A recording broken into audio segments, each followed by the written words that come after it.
Retour sur le plateau TV d'Équipe Mag pour un retail 360 degrés consacré à la Fédération française de la franchise, le point de vue de la FFF, qui n'est pas la Fédération française de football, mais celle de la franchise. Et la thématique de cette émission, effectivement, concerne directement les franchisés, puisqu'on va essayer de comprendre comment intégrer des solutions Web to Store auprès des réseaux de franchise, avec différentes approches analytiques, et puis bien sûr des exemples. J'ai à mes côtés Rose-Marie Moins, qui est responsable de la formation et de la promotion à la FFF. Bonjour. Bonjour. Bienvenue. Antoine Sialom, qui est le DGA de Proximis, qui produit et commercialise une plateforme de click and collect. Bonjour Antoine. Et puis Franck Pelagati, qui est franchisé du réseau WSI, We Simplify Internet, et qui est surtout consultant web marketing. Absolument. Avec Bonjour. lui, on essaiera de comprendre un petit peu comment on peut faire en sorte que les franchisés s'approprient les projets. Et dès l'input projet, dès la première je dirais, démarche qu'on fait avec des DG ou des DSI, comment concerner les franchisés pour que ça fonctionne. D'abord, peut-être, Madame Moins, un mot sur le fonctionnement général des réseaux de franchise en France. Alors, la franchise, c'est quoi finalement? C'est une technique pour créer son entreprise. C'est à la fois une technique pour créer son entreprise pour les franchisés et c'est un modèle que choisissent des entrepreneurs pour développer leur concept de manière plus large, plus rapide, en utilisant, je dirais, l'intelligence et l'implication des entrepreneurs indépendants que sont les franchisés. Donc on est vraiment dans une méthode de collaboration entre deux entreprises, un franchiseur d'un côté, les franchisés de l'autre. L'idée, c'est que ce franchiseur a mis au point un modèle, un concept qu'il a suffisamment testé, expérimenté, et il va donner la possibilité à cet entrepreneur franchisé d'appliquer et de réitérer son concept et comme ça de développer sa propre entreprise. Alors, pendant de nombreuses années, le franchisé n'avait finalement pour obligation que d'être bien évidemment équipé de la même façon que tous les autres magasins. C'était les basiques du retail, avoir les bons produits, avoir le bon discours commercial. Et puis aujourd'hui, eh bien, il y a des démarches omnicanales qui arrivent, avec notamment, je dirais, la mise en place de stratégies omnicanales qui sont peut-être en dehors un petit peu du scope habituel des franchisés, parce qu'ils se disent, bon, moi j'ai un commerce, je veux bien que ça passe par tous les canaux du monde, mais je ne voudrais pas perdre des parts de marché dans mon magasin, c'est ça? Exactement. Alors ça a été le démarrage, enfin quand on a démarré effectivement dans cette démarche de multicanal, cross-canal, etc. Le premier frein que les franchiseurs ont rencontré, c'est effectivement cette zone géographique exclusive du magasin physique qui est dans 90% des cas accordée par le franchiseur ou franchisé. Et ce franchisé qui s'est dit, mais là je vais perdre du client, donc je perds du chiffre d'affaires. Donc on m'a vendu quelque chose, mais finalement je ne vais pas y arriver, donc je suis contre. Donc ça a été vraiment la première évolution, j'allais dire, des mentalités à prendre en compte. Et ça a forcé forcément le franchiseur non seulement à trouver des solutions qui convenaient à tous et aussi d'évoluer d'un multicanal où chacun, on avait d'un côté le e-commerce, de l'autre côté les magasins physiques et c'est finalement deux réseaux parallèles, à se dire il faut de l'interaction sinon ça ne marchera jamais. Est-ce que par exemple aujourd'hui c'est inclus dans les contrats qu'on passe avec les franchisés, cette démarche Ah oui, il y a, j'allais dire, il y a 5 ans, 7 ans, 8 ans, il n'y avait aucun article qui traitait d'Internet dans les contrats de franchise. Aujourd'hui, il n'y a plus un seul contrat qui ne traite pas d'Internet. On va même jusqu'à... vous savez qu'en franchise, on parle beaucoup de savoir-faire. Donc c'est ce que transmet le franchiseur à son franchisé. On parle aujourd'hui de savoir-faire Internet. D'accord. Ce qui n'existait pas auparavant. On va essayer de comprendre un petit peu comment on peut approcher effectivement ces franchisés, comment les convaincre, comment les faire en sorte, comme je le disais, qu'ils s'approprient les projets, qu'ils soient bénéfiques pour eux et pour leurs clients finaux. Antoine Sialom, vous êtes donc le DG à Proximis. Vous proposez une plateforme de click and collect qui est, dites-vous, simple, efficace et évolutive. C'est ce que j'ai lu sur votre site internet. En tout cas, je n'en doute pas.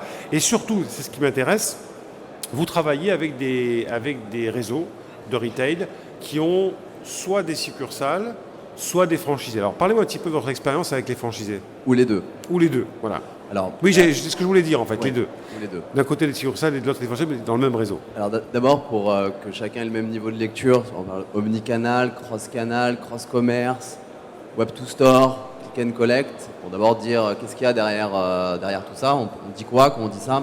On dit qu'on pense qu'il n'y a plus un consommateur online ou un consommateur offline, mais un client tout court.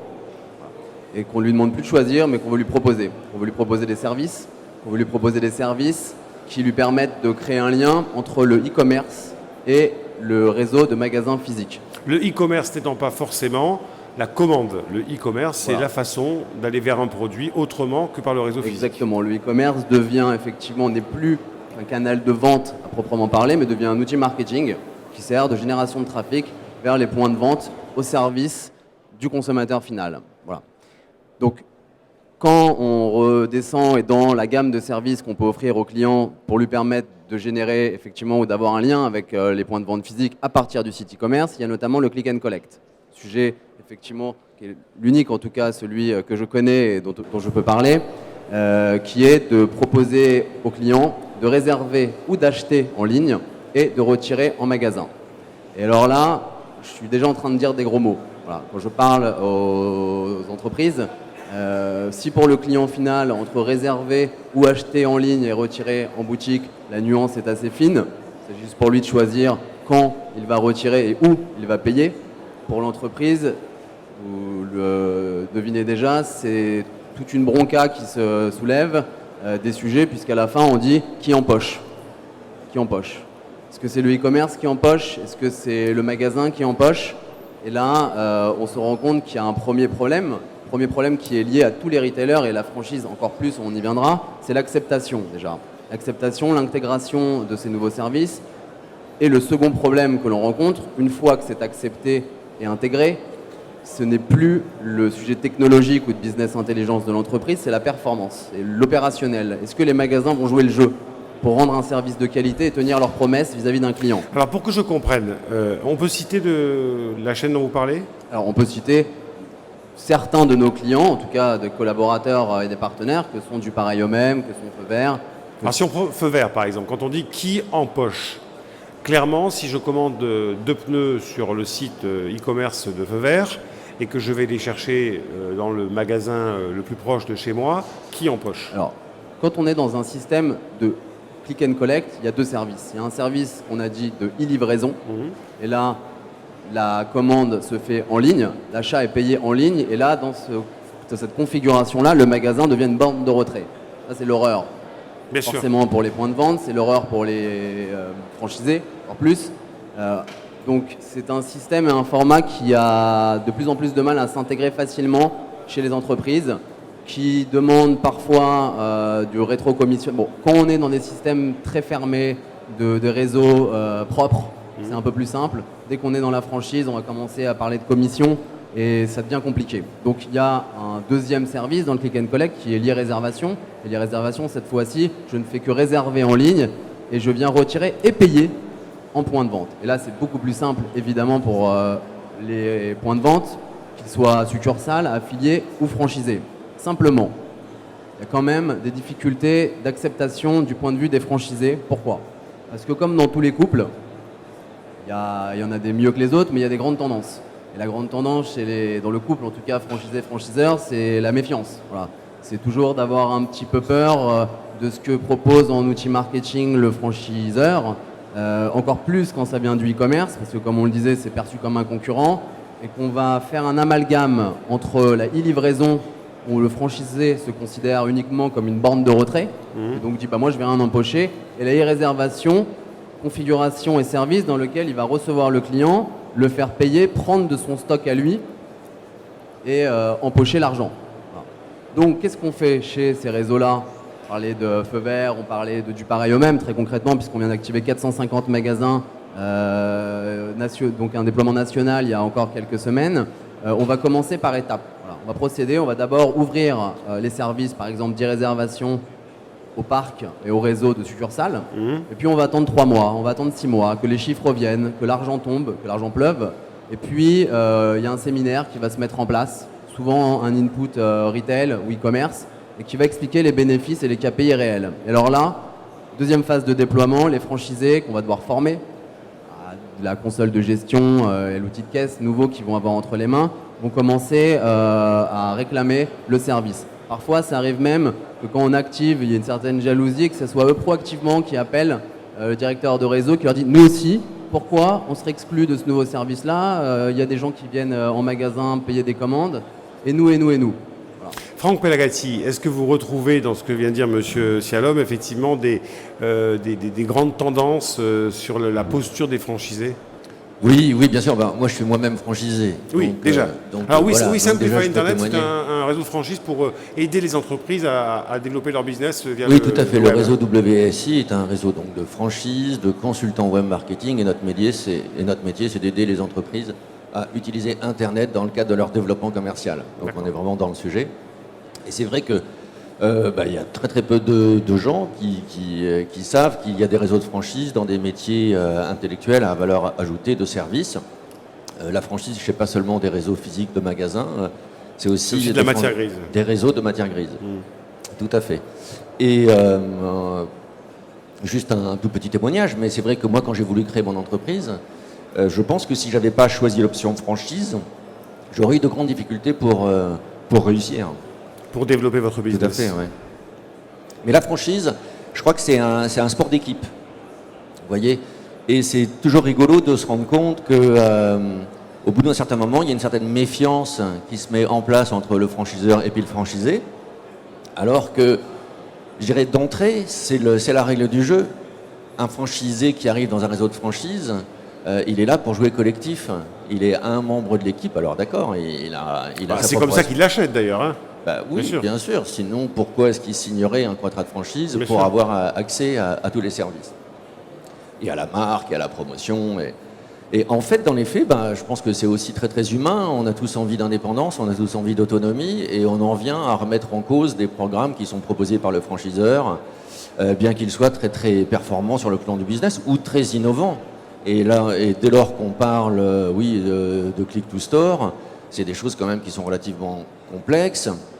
Quelqu'un qui est franchisé en retail n'a pas forcément la connaissance globale du e-marketing pour comprendre les enjeux, les retours. Et donc, effectivement, dans ce cadre-là, je reprendrai ce qu'a dit Antoine, la phase vraiment importante, c'est de démontrer à l'ensemble du réseau, qu'il soit succursale ou franchise, que c'est en place, que ça commence à délivrer, que ça marche. Et c'est comme ça qu'on crée l'appétit au niveau des franchisés. Ce que je retiens, si vous me permettez, c'est qu'il est très difficile de convaincre sur la théorie, sur le conceptuel. Par contre, à partir du moment où on met en place des tests dans les succursales, ça c'est le meilleur moyen de démontrer. Oui, moi je rajouterais, je ne sais pas si ça marche, oui, je rajouterais simplement que c'est simplement le mode de fonctionnement classique d'un réseau de franchise. Ici, on est effectivement sur les problématiques de e-commerce. Mais quand un réseau veut relooker son magasin, voilà. C'est exactement le même principe. Et comme disait Antoine très justement, il faut que ça marche par la preuve. Donc il faut que le franchiseur investisse lui-même d'abord dans ses succursales, quand il en a, mais dans la grande majorité des cas, il en a, fasse la preuve de la réussite de cette nouveauté, et puis derrière, il va emmener ses franchisés. La franchise, c'est vraiment aussi une question de confiance, même s'il y a de la méfiance, mais ça marche sur la confiance et ça marche sur le dialogue. Ce n'était pas le cas il y a 15 ans, mais aujourd'hui, c'est absolument comme ça qu'il faut que ça marche. Et le franchiseur met en place ce qu'on appelle, dans notre jargon, des instances de dialogue, qui sont des groupes de travail, des commissions. Il faut intégrer le franchisé et les franchisés dans le processus. Et comme ça, ils en seront bien entendu à la fois porteurs vis-à-vis de leurs collègues et convaincus que ça peut marcher. Non, mais je rajouterais à ça que la première épreuve et la première étape, c'est celle de l'acceptation et qu'il y en a une seconde qui est tout aussi importante, qui est celle de la performance. Voilà, j'allais en parler d'ailleurs, oui. Une fois que c'est entendu, on a fait la preuve par A plus B que c'était bénéfique à chaque entité, point de vente, quelle que soit d'ailleurs la nature ou la qualité du réseau. Ensuite, il va falloir que ça marche. Donc l'analogie avec le sport là est parfaite. C'est un travail d'équipe, une vraie collaboration et la performance, le click and collect, le web to store, c'est une activation et une mise en place technologique puisqu'elle est d'abord incrémentée sur Internet. Son succès n'est que opérationnel. Voilà, il faut le savoir, dès que c'est mis en place, le e-commerce finalement derrière va avoir très peu d'actions pour améliorer et faire en sorte que la promesse soit tenue. Il n'y a plus que le point de vente qui est garant de la qualité et du succès du service. La e-réservation, pour exemple, ça demande 2 actions de la part de la boutique. Concrètement, là, on va rentrer dans du pragmatisme. 2 actions de la boutique. La première, c'est que quand je reçois une réservation que j'avais jusqu'alors l'habitude de recevoir par téléphone, maintenant elle me vient par Internet, donc par email, par messagerie automatisée, on va la prévenir. Elle a 1 heure pour la traiter. Et ça a l'air de rien, et pourtant, elle ne le fait pas toujours. Et quand elle ne le traite pas dans 1 heure, c'est la réservation qui est perdue. Voilà. Donc, Antoine, pourquoi 1 heure justement? Pourquoi cette limite?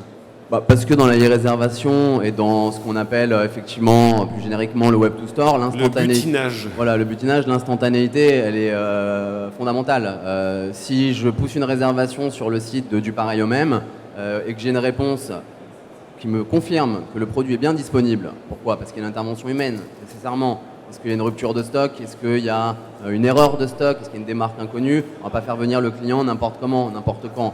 On va lui confirmer que le produit est bien disponible par une intervention humaine du vendeur qui va aller voir si le produit est bien dans le stock, le poser à côté et appuyer sur un bouton sur la caisse.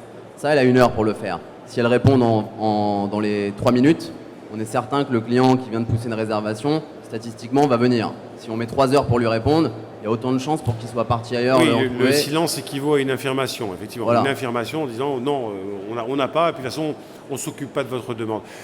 Si par exemple, chez WSI, j'appelle la centrale, le numéro, parce qu'il y a un numéro qui regroupe. Oui, on a le téléphone. Vous avez le téléphone, oui. Encore. Je crois que vous êtes à Lyon, non? C'est pas à Lyon? On est à Toronto, Ah oui, au Canada. un peu plus loin alors. À Toronto. Si j'appelle Toronto, sans savoir que j'appelle Toronto d'ailleurs, est-ce que j'ai une réponse rapide? Je dis voilà, je suis une entreprise, par exemple, je vends des pâtes alimentaires. Si vous voulez, on a quand même un petit voilà, avantage, nous, au sein du réseau WSI, c'est qu'on est quand même assez branché technologie. C'est un peu... Donc là, je tombe dans la gueule du loup. Là. C'est un peu une obligation professionnelle pour nous. Ouais, quoi. bien sûr. Donc oui, dans ce qu'on appelle les workflows, donc les circuits d'information et de transmission de l'information, oui, je pense que vous ferez le test, passez un petit coup de téléphone à Toronto cet après-midi. Je vais essayer. Moi, ce que je voudrais comprendre un petit peu, c'est, et on est dans le champ de la performance aussi, c'est qu'est-ce qui se passe dans les points de franchise, dans les points de retail franchisés, quand on a mis en place l'omnicanal, que ça fonctionne. Qu'est-ce qui change dans le magasin? Alors, on a vu sur les usages, ce qui change, c'est par exemple répondre effectivement à une e-réservation. Mais après, qu'est-ce qui change en termes de signalétique, de réaffirmation de la promesse dans le magasin? Parce que si effectivement, on a traité ces sujets ici sur le plateau TV depuis le début de la semaine, mais si effectivement on change d'univers entre le site e-commerce et le commerce traditionnel, entre guillemets, on peut avoir une rupture qui peut amener éventuellement à un éloignement de la part du client, de la marque ou du produit. Je suppose, alors je n'ai pas d'exemple concret, mais j'imagine que dans les boutiques, puisqu'il s'agit de boutiques physiques, il y a une signalétique qui explique que ça c'est possible, en fait, qu'on peut arriver au magasin de manière différente ou qu'on peut faire des opérations. Alors ça peut être des bornes interactives, enfin, ça peut être plein de choses différentes.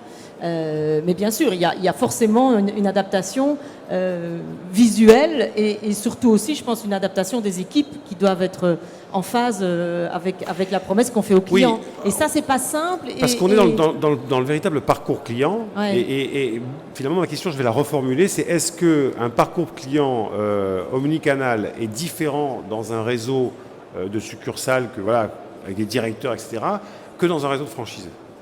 Ça ne devrait pas l'être. Mais... Ça l'est fatalement par la nature de la franchise qui donne de l'indépendance et de l'autonomie au point de vente. Et typiquement, je vous donne des exemples concrets, je pousse une réservation sur Internet dans un magasin. Voilà. Il se trouve que dans un réseau de succursales, on connaît les horaires d'ouverture, les jours d'ouverture des magasins. Je suis chez une franchise qui a décidé de fermer la boutique pendant 1 semaine, de partir sur la côte pour se reposer un peu et qui n'a pas envie de le dire. Ce qui arrive parfois. Nous, tout est technologique, donc on va pousser la réservation dans la boutique et personne ne sait qu'elle est fermée, pas de réponse, le client n'est pas servi, le service n'est pas de qualité. Et typiquement, voilà, c'est ces petites différences opérationnelles et qu'on parle d'esprit d'équipe, c'est qu'à un moment donné, et dans la communication dans l'entreprise, entre les franchisés et le franchiseur, il doit y avoir une connivence, une bonne intelligence au service d'une seule personne, et c'est toujours le même, c'est le client. Voilà. Ça, c'est ce qu'on se tue à répéter chaque jour. C'est valable aussi sans les problématiques de e-commerce. De toute manière, c'est une question de management de réseau après derrière. Exactement. Et je reviens sur la confiance, enfin le respect de la règle de base qui fait que si il y a des déviances, ben forcément non seulement le magasin physique va en pâtir directement, mais c'est l'image de marque du réseau. Enfin, c'est l'image de marque dans son ensemble, donc c'est l'ensemble du réseau. Alors, Ça, vous qui êtes responsable de la formation et de la promotion à la FFF, quelle appétence ont les franchisés pour le digital en général aujourd'hui, en 2014? Parce que là, on parle de solutions, de techno qui émergent, d'usages qui émergent. On sait bien que ce n'est pas encore en place et c'est loin de l'être en France. Peut-être qu'on prendra peut-être l'exemple du Canada, si vous avez des éléments là-dessus. Quel est le degré d'appétence? Alors on n'a pas mesuré le degré d'appétence. Vous devez quand même avoir quelques indications. Il y a quand même à peu près, j'allais dire 45%, 50% des réseaux qui aujourd'hui sont passés au e-commerce de manière très très large. Donc forcément, ça nous fait à peu près 30 000 franchisés qui sont dans cette démarche-là. Ça dépend aussi de la maturité du réseau. Parce que justement, dans tous ces freins qui sont mis en place, vous avez des réseaux qui sont très matures, donc qui ont entre guillemets des anciens franchisés qui ne sont pas de cette génération-là et qui ont beaucoup de difficultés à appréhender ces nouvelles technologies. Tout le monde dit, et pour être franc avec vous, le premier colloque sur le Internet dans les réseaux de franchise, il a été fait à la FFF il y a 2 ans, donc c'est quand même vachement récent. Et j'entendais beaucoup de franchiseurs qui disaient ouais, il faut qu'on y aille, quoi. Il faut qu'on y aille. On sait bien qu'on doit y aller, mais comment y aller ? Comment y aller et comment faire passer effectivement le message à nos franchisés. Donc il y a, je dirais, inconsciemment, on sait qu'il faut le faire, on va y aller, on tâtonne encore un peu, parce que c'est pas toujours évident, ça dépend des secteurs d'activité. Donc là, oui, ça va se développer. Et puis des solutions comme le click and collect qui sont une réponse justement à ces freins géographiques de chiffre d'affaires, etc. Bon, ben voilà, elles émergent aussi, elles sont relativement récentes et je pense que tout ça va dans le même sens. Monsieur Pelagatti, je voudrais que vous reveniez quelques instants sur le conseil et l'accompagnement qu'on peut faire auprès des franchisés. Qu'est-ce qu'on peut leur dire? Quelle est la bonne recette finalement pour immédiatement le bon discours, pour immédiatement qu'ils comprennent et qu'ils envisagent concrètement les bénéfices qu'ils vont pouvoir en retirer? Je pense que l'enjeu, c'est d'arriver à présenter aux franchisés que l'union fait la force en matière de web marketing. Et c'est assez facile à démontrer si tant est que les gens soient ouverts pour l'entendre et pour l'assimiler. Mais bon, voilà, si on prend l'exemple d'un commerçant, si on prend un exemple retail d'une boutique, qui a déjà pas mal de travail sur le plan opérationnel, si cette personne-là, donc entreprise indépendante, se décide à investir dans un site internet ou commence à faire des campagnes de pay-per-click en AdWords, et je ne vous parle pas de Facebook et de réseaux sociaux, mais vous vous rendez compte l'investissement que ça représente pour ce point de vente. Alors justement, est-ce qu'on est capable de lui dire... C'est très compliqué pour un petit point de vente de faire ça. Encore qu'on dit que l'omnicanal n'a pas d'effet de seuil. Je veux dire... alors je vais un peu être provocateur, mais une librairie qui est en chute libre à cause de ce qui se passe sur Internet et des grandes chaînes de distribution peut quand même essayer de faire de l'omnicanal, de créer du flux, du trafic dans sa boutique. Ce qui est formidable dans Internet, je pense, par rapport aux entreprises, c'est que on change de paradigme et une petite entreprise peut avoir plus de visibilité online et peut être plus performante en e-marketing qu'une grosse boîte. Donc il y a cet enjeu-là et il y a cette opportunité-là pour les commerçants, entre autres. Mais l'effort à investir est relativement lourd et quand on a la chance de faire partie d'un réseau, il faut bien avoir conscience qu'il vaut mieux jouer ensemble et que les résultats seront vraiment beaucoup plus importants et seront partagés. Mais concrètement, on ne peut pas quantifier. On ne peut pas dire, voilà, le retour sur investissement... On peut quantifier tout ce qu'on fait en matière de web marketing. C'est même l'essence même de notre métier. Tous les systèmes qui sont mis en place, que ce soit au niveau des plateformes comme chez Proximus ou au niveau des sites Internet, il y a des systèmes de mesure. Le plus connu de tous et celui qu'on utilise le plus chez WSI, c'est Google Analytics. Et quand ces outils-là sont paramétrés correctement, eh bien vous pouvez traquer complètement ce qu'a fait votre acheteur sur votre site. Donc là, le plus compliqué finalement, c'est de déployer une stratégie web marketing chez le client, parce que du coup là effectivement la charge de travail va être plus importante, parce qu'on va lui demander de valider une campagne de marketing direct, on va lui demander effectivement de mettre à jour son site internet. Voilà, c'est là que ça va se compliquer un petit peu. Oui, c'est très compliqué. Et puis, comme dit Franck, les franchisés commerçants, ils n'ont pas le temps. Et puis, forcément, ça n'arrange pas non plus le franchiseur que chacun dans son coin commence à faire son petit site internet, à vendre ses produits ou ses prestations sur internet. Donc, effectivement, par contrat, ils vont essayer d'uniformiser cela, et il y aura des contraintes, je dirais, qui vont être imposées aux franchisés dans le cas où ils souhaiteraient se lancer tout seuls sur internet, avec forcément des chartes graphiques à respecter, des mises à jour, un contenu. Bon, voilà, c'est un métier. Enfin, finalement, c'est comme dans le retail où on fait confiance aux franchiseurs pour acheter les produits auprès du meilleur fournisseur et de négocier les meilleurs prix.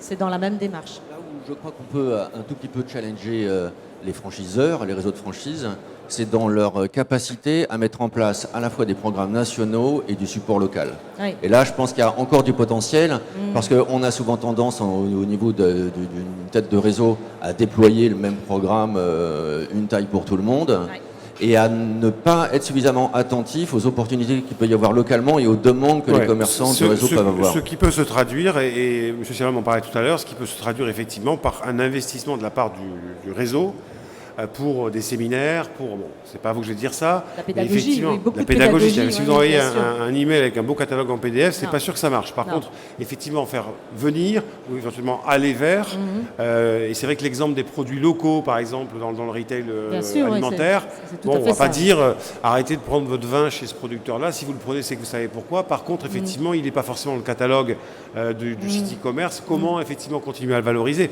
Donc, ce qu'on peut retirer de cette discussion finalement, c'est que c'est un gros travail d'approche, de mise en œuvre et de pédagogie. Hein. Exactement. Il faut qu'ils y croient. Enfin, faut leur donner les moyens de pouvoir à la fois accepter et mettre en place, bien sûr. Antoine Sialom.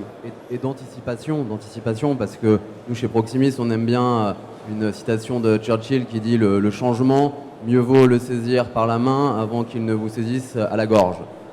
Anticiper, c'est ce qu'on fait tous les jours avec nos clients. C'est dès le début des premiers chantiers en avant-vente. Si on parle de cross-canal ou de web-to-store, c'est d'inviter à la table, évidemment, l'input du projet qui reste le e-commerce. Et très tôt, les directions retail, des points de vente, des réseaux, même les services informatiques, évidemment, sont visés, les DSI, pour que tout le monde échange, que tout le monde comprenne très tôt les bénéfices, pour que tout le monde s'implique, joue le jeu, avec un état d'esprit d'équipe sportive. Pour que le succès soit bien mené, pensé bien dès le début et bien livré. Merci à vous trois de nous avoir aidé à comprendre un petit peu le long chemin qu'il faut parcourir quand on est franchisé pour s'insérer dans une logique omnicanale et faire en sorte qu'on ne soit pas en concurrence avec le web, mais au contraire que le web et les réseaux physiques soient complémentaires. Rosemary Moins, Franck Pelagatti, Antoine Sialom, merci. On se retrouvera un peu plus tard pour une nouvelle émission sur le plateau d'Equipe Mag TV. À tout à l'heure.